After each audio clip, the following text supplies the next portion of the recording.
Welcome to Unfiltered Finance. If you're tired of the financial illusions and ready for the brutal math, you are in exactly the right place.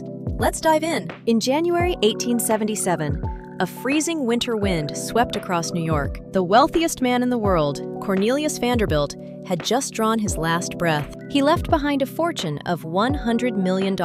If we adjust that for today's inflation and economic scale, it sits comfortably around $200 billion. More money than the U.S. Treasury held at the time. You would think a mountain of gold that high would cast a shadow over eternity. You would be wrong.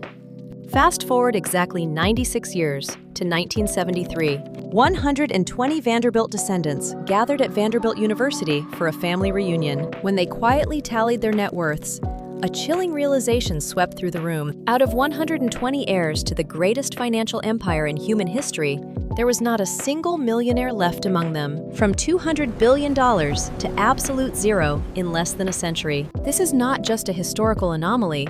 This is a mathematical certainty known as the family curse. Statistics show that 70% of wealthy families lose it by the second generation. By the third, 90% is gone. Today, we dissect this financial tragedy, the psychological traps, the brutal mathematics, the Wall Street predators, and why passing down a massive bank account is often a cruel gift. To understand how a fortune dies, we must first understand how it is born. Meet Generation 1, the wealth creator. We will call him the architect. Born with nothing, the architect views money not as a luxury, but as a blunt, heavy tool for survival. Every dollar is forged from sweat, risk, and an almost sociopathic level of discipline. When the first Vanderbilt started, he borrowed $100 to buy a small boat. He worked 100-hour weeks. He was ruthless. He didn't just understand the value of a dollar, he understood its weight. In financial terms, this generation possesses what analysts call financial antibodies. Because they have faced poverty, margin calls, and market crashes, their financial immune system is incredibly robust. They understand cash flow, profit margins, and the brutal reality of leverage. But here lies the foundational tragedy. The architect's primary motivation is to ensure their children never have to suffer the way they did. And in doing so, they inadvertently plant the seeds of their own empire's destruction. By creating a frictionless environment for their heirs, they strip them of the exact opportunity needed to develop their own financial antibodies. They provide the impenetrable shield, but completely forget to pass down the sword. Enter Generation 2, the Steward. The Steward grows up witnessing the obsessive, often absentee work ethic of the architect. They remember the smell of the coal, the late-night stress, the arguments over ledgers. They understand, at least conceptually, that the wealth was hard-earned. When William Henry Vanderbilt inherited his father's empire, he didn't squander it.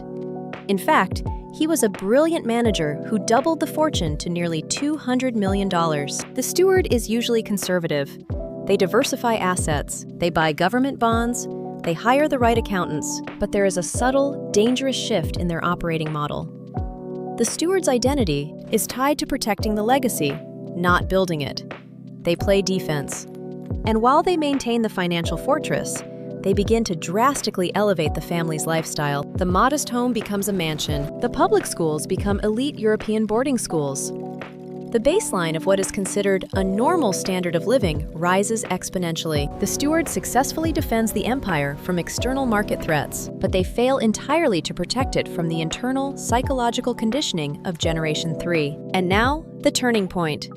Generation 3, the heir. They are born not into a business, but into a treasury. They have never met the architect. To them, money is not a tool forged in fire. It is simply a resource that has always existed, like oxygen.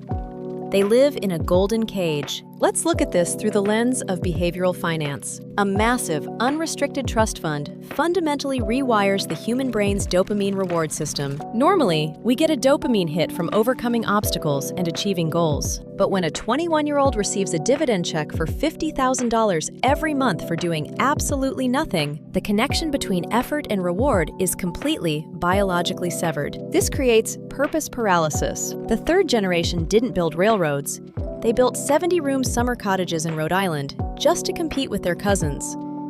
Without the drive to produce, they turn entirely to consumption. They fall prey to lifestyle creep on a billionaire scale. Art collections, yachts, bad investments funded by FOMO, and an entourage of yes men. They are financially illiterate, yet armed with financial weapons of mass destruction. But let's remove psychology for a moment.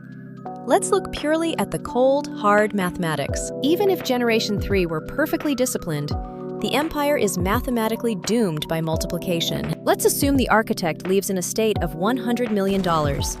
He has 5 children. Instantly, the fortune is divided. Now, each second-generation steward has 20 million. Those 5 children each have 5 children. Now we have 25 heirs in the third generation. That 100 million is now divided by 25. That leaves 4 million per person. But wait, we forgot the government. In many developed nations, the estate tax, or inheritance tax, can be brutal. Historically, top estate tax rates in the US have reached as high as 70%. Even at a modest 40%, the math accelerates the collapse. The 100 million becomes 60 million after taxes. Divided by 5 kids, it's 12 million. Taxed again when they die, it's 7.2 million. Divided by 25 grandkids, we are down to under $300,000 per heir. In just 3 generations, a dynasty mathematically reverts to the middle class. This is the math that nobody talks about at the country club. If the family tree and the taxman don't drain the vault, the silent thief will. Let's talk about inflation, the invisible killer of generational wealth. Most heirs, terrified of losing the money, put their inherited cash into safe investments, low-yield bonds, savings accounts, or overly conservative trusts. But safety is an illusion. Over a 50-year period, an average inflation rate of just 3% will destroy nearly 80% of purchasing power. That means a $10 million trust fund in 1974 has the buying power of just over $2 million today. The third generation looks at the bank statement, sees a large nominal number, and assumes they are rich. They continue to withdraw cash according to the lavish lifestyle of their grandparents, not realizing that the underlying real yield is negative. They are bleeding to death without seeing a single drop of blood. To maintain real wealth across generations, an estate must grow at an annualized rate that outpaces taxes, inflation, management fees, and the ever-expanding lifestyle costs of a growing family tree. That requires a minimum return of 7 to 9% every single year, just to tread water. As the funds dwindle and the yields fail to cover the yacht maintenance, panic sets in. This is where the story turns dark. The scent of uneducated money attracts predators. Enter the Wall Street sharks, private equity managers, investment bankers, and wealth advisors who specialize in extracting capital from desperate heirs. They invite Generation 3 into the boardroom. They pitch them high-risk, high-fee alternative investments, promising to restore the family glory. Lacking the financial literacy of the architect, the heirs cannot read a balance sheet. They only know how to read a menu. They sign complex derivative contracts and lock up their remaining liquidity and funds with predatory 2 and 20 fee structures. The sharks don't care if the investment succeeds. They get paid on the management fees regardless. The heirs are systematically stripped of their core assets. The wealth isn't evaporating into thin air. It is being meticulously transferred from those who inherited it to those who know how to manipulate it. Now completely leveraged and facing margin calls, Generation 3 falls into the final psychological trap, the sunk cost fallacy. They refuse to sell the sprawling 100-room family estate because it's our heritage. They continue to pay exorbitant property taxes and maintenance fees using debt. The Vanderbilts eventually had to demolish their own mansions on Fifth Avenue because they simply couldn't afford the upkeep. When the debt becomes unsustainable, the final curtain falls. The auction, the beloved paintings, the antique furniture, the legacy of the architect, all sold to the highest bidder just to clear the ledgers. The descendant stands in the empty halls of their ancestors, holding an empty velvet pouch. The cycle is complete.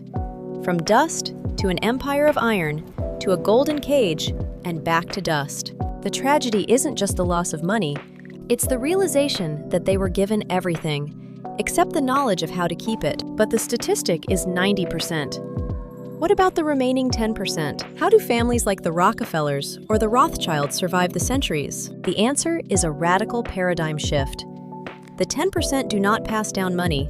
They pass down an institution. They utilize a structure known as a family office, and more importantly, they draft a family constitution. In these surviving dynasties, no heir simply gets a check on their 18th birthday. The wealth is locked in intricate trusts with strict performance-based stipulations. Want capital to start a business? You must pitch the family board, complete with a business plan and market analysis, just like pitching a venture capital firm. Want a payout? You must graduate college or work outside the family business for 5 years first. They meet regularly, not just for dinner, but for corporate board meetings. They treat the family legacy as a business entity and the family members as employees and shareholders who must earn their keep. They enforce financial literacy as a mandatory subject long before the children even realize they are rich. The ultimate difference between the 90% and the 10% is understanding that wealth creation and wealth management are two entirely different skill sets. So, what is the lesson for the rest of us? You don't need $100 million to learn from the ghosts of empires past. Whether you are leaving behind $10,000 or $10 million, the worst thing you can leave your children is a pile of cash without the financial literacy required to manage it. True generational wealth is an operating system. It is a set of values, a deep understanding of compounding interest, a respect for risk, and the psychological resilience to delay gratification. If you pass down the operating system, they can rebuild a fortune from ashes.